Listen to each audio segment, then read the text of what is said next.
Bene data bakundwa b'umwami Yesu Kristo, mwese abakurikira izi nyigisho tubahaye ikaze mu biganiro bya Saveur Divine. Ibi biganiro mu bitegurirwa n'abavugabutumwa bwiza batandukanye, akaba ari umuhamagaro ugendera ku ijambo ry'Imana byanditse mu gitabo cy'ubutumwa bwiza uko bwanditswe na Matayo ibice 24 umurongo wa 14. Kandi ubutumwa bwiza bw'ubwami buzigishwa mu isi yose ngo bube ubuhamya bwo guhamiriza amahanga yose, nibwo imperuka izahera ko ize. Ibi biganiro mubikurikira ku channel ya YouTube yitwa Saveur Divine. Tubifurije kugubwa neza. Imana Data ari nayo So ibaha umugisha.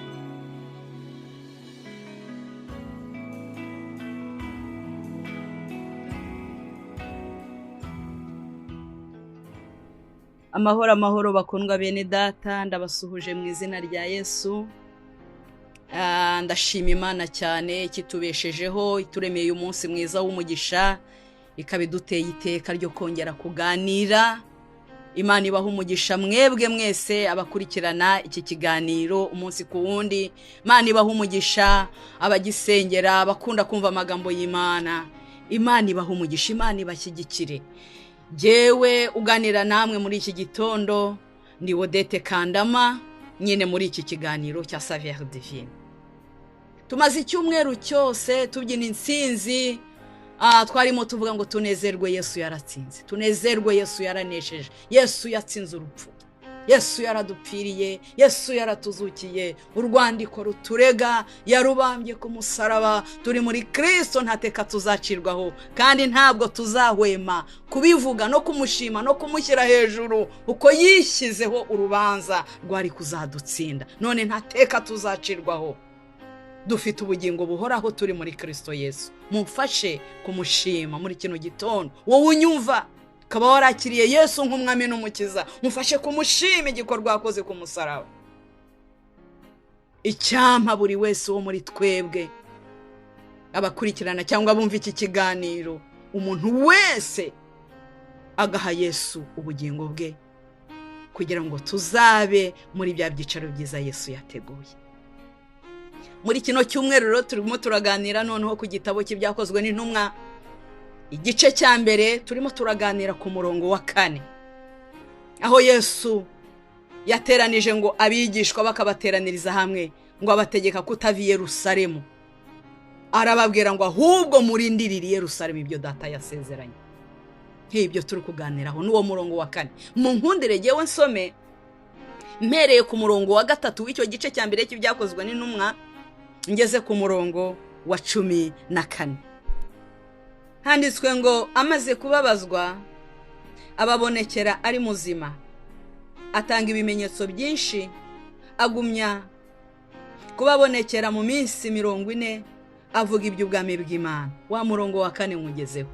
Nuko abateraniriza hamwe abategeka kutava i Yerusalemu, atahubwo murindire ibyo data yasezeranije, ibyo nababwiye.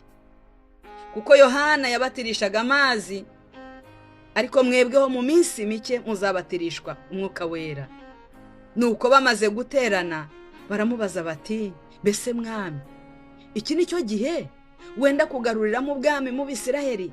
Arabasubiza ati, si ibyanyu kumenya iby'iminsi cyangwa ibihe data yagennye, ni ubutware bwe wenyine. Icyakora muzahabwa imbaraga mwuka wera nabamanukira, kandi muzaba abagabo bo kumpamya i Yerusalemu ni Yudaya yose ni Samariya no kugeza ku mpera y'isi. Amaze kuvuga atyo azamurwa, bakimureba igicu kiramubakingiriza. Bakiraramye batumbira mu ijuru akigenda, abagabo 2 barababonekera bahagaze iruhande rwabo bambaye imyenda yera. Barababaza bati, yemwe bagabo b'i Galilaya, ni iki gitumye muhagaze mureba mu ijuru? Yesu akuwemo akazamurwa mu ijuru, azaza atyo nk'uko mumubonye ajya mu ijuru. Basubira i Yerusalemu bavuye ku musozi witwa Elayon uri bugufi bw'i Yerusalemu nk'urugendo rwo kugendwa ku isabato. Basohoyeyo barurira bajya mu cyumba cyo hejuru, aho Petero na Yohana na Yakobo na Andereya na Filipo na Toma na Barutolomayo na Matayo na Yakobo mwene Arufayo na Simoni Zelote na Yuda mwene Yakobo babaga. Umurongo wa 14. Abo bose hamwe n'abagore na Mariya nyina wa Yesu na bene se bakomezaga gusengana umutima uhuye. Imana iduhe gukomeza gusenga kandi dusengana umutima uhuye mu izina rya Yesu. Bakundwa bene data, turasomye ngo Yesu amaze kubabazwa, amaze kuzuka, yakomeje kubonekera abigishwa be.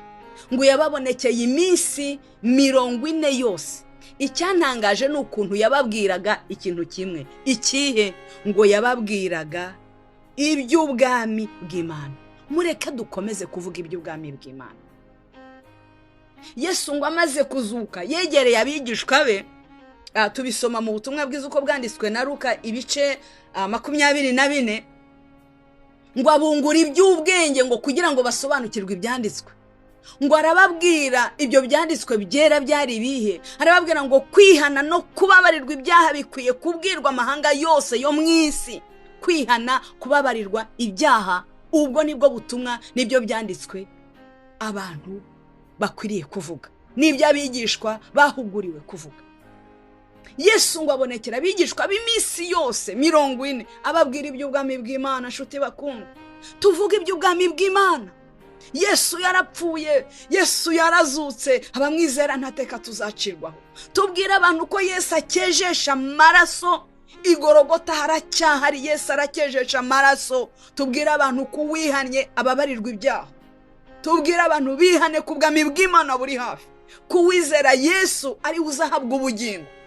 Ufite uwo mwana, niko Bibiliya ivuga, ni ufite ubugingo buhoraho. Yesu ngo abwira abigishwa b'iminsi 40 yose, nta kindi kintu avuga, ababwira iby'ubwami bw'Imana. Ubwami bw'Imana buri hafi, ubwami bw'Imana mwihane, ubwami bw'Imana buri hafi. Mureka tubwira abantu bihane, kuko ubwami bw'Imana buri hafi, kandi abihannye nibo bazabubamo. Mu byicaro Kristo yaduteguriye mu rugo rwa Data ngo hari amazu menshi. Imana ishimwe. Nuko rero ngo arabateranya arababwira ngo nyamuneka rero mugume i Yerusalemu ntimuhave, abariho murindirira. Nshuti bakundwa, nje kubabwira ngo mugume mu murwa, abarimwo murindirira. Mugume mu murwa cyangwa mugume i Yerusalemu, abariho mutegerereza.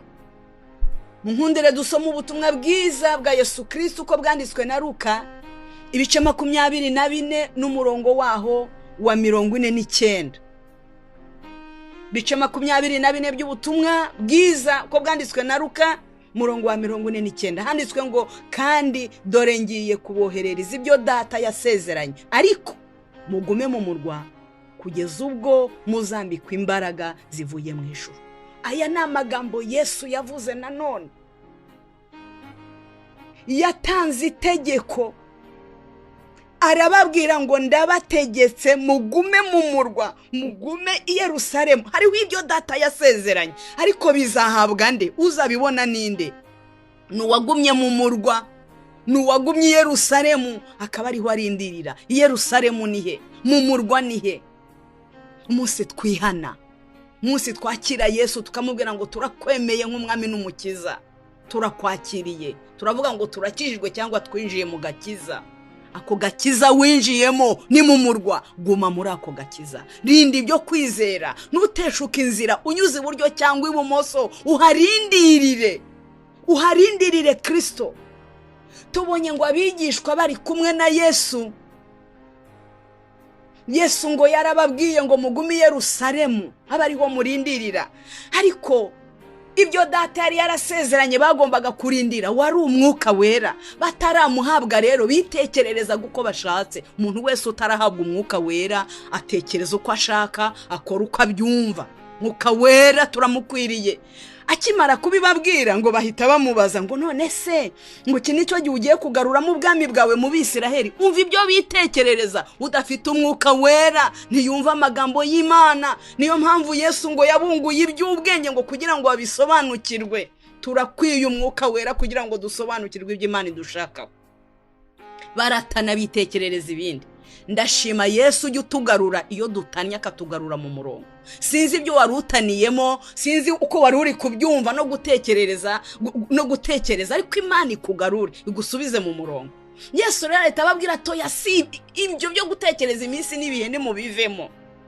Nibyo Uwiteka afite ibihe bye yagennye n'ubutware bwe. Ababwira ku murongo wa 8 ngo nimwumve ikibareba icy'ingenzi kuri mwe. Arababwira ngo icyakora muzahabwa imbaraga umwuka wera nabamanukira, nibwo muzaba abagabo bo kumpamya i Yerusalemu, i Yudaya yose ni Samariya no kugeza ku mpera y'isi. Yesu ngo azamurwa bakimureba barararama babura icyo gukora. Hanyuma ngo abagabo babiri barababonekera abamarayika ngo barababwira ngo uko Yesu agiye niko azagaruka. Nshuti bakundwa, Yesu yagiye mu ijuru ariko azagaruka, kandi azatwara abakiri mu murwa, azatwara abakirindiriye, abakiri muri kagakiza batateshutse inzira banyuze iburyo cyangwa ibumoso, ab'ibihendo by'isi bitatwaye, ab'isi itatwaye, abatarishushanije n'iby'iki gihe nibo Yesu azatwara. Barangije rero ngo bagiye Yerusalemu, basi ngo burira icyumba cyo hejuru. Yesu yari yababwiye ngo abaraho mutegerereza. Icyashimishije n'uyu murongo wa 14 ngo bakomezaga gusenga n'umutima uhuye. Bakundwa bene data, ndabifuriza gukomeza gusenga, ntiducogore, dusenga ubudasiba, dusenga ibihe byose mu buryo bwose bwo gusenga no kwinginga, kandi rwose dusenga duhuje umutima. Baragenda bamara iminsi basenga muri cya cyumba, tuzabivugaho wenda mu byumweru biza. Turi kwitegura Pentekote, baguma muri cya cyumba bamazemo iminsi 10, tuzabivuga, ariko basenga n'umutima uhuye. Barindiriye, bagumye mu murwa bari gusenga, bari hamwe. Byagenze gute? Bagize igihe cyo kwihana, bagize igihe cyo kwisubiramo, basaba n'imbabazi. Ntibakundanaga, bagiraga ibibazo. Bamwe bigeze bajya gusaba Yesu ngo uzampe kuba iburyo undi ibumoso, abandi ngo babimenye barabarakarira bagenzi babo. Abigishwa noneho muri icyo gihe begeranye bibonaho amakosa y'abantu begeranye basenga, babona ibitagenda bagasabana imbabazi. Begeranye nibwo bisubiyemo, bibuka ko batakiri 12, kandi ibyo data yasezeranye ntibyaza hari ibibura. Bagombaga kubanza kuzura bakaba umubare wuzuye, bakaba 12. Bahita bibuka ko Yuda yabavuyemo.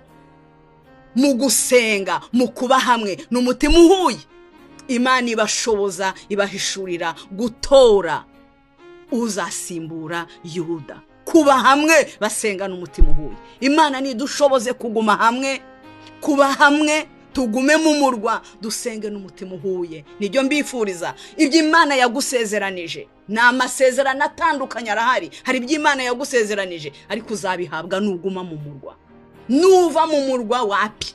Yesu yaravuze ngo hari ibyasezeranijwe, hari umwuka wera, ariko hari n'andi masezerano uzabihabwa nuguma mu murwa, akaba ari hurindirira. Hari n'impanda y'Imana dutegereje izumvwa n'abagumye mu murwa, abarindiriye Yerusalemu. Imana igushoboze kuguma mu murwa, uhaguma usengana na bene data, kandi musengana umutima uhuye. Imana nibaha umugisha mu izina rya Yesu.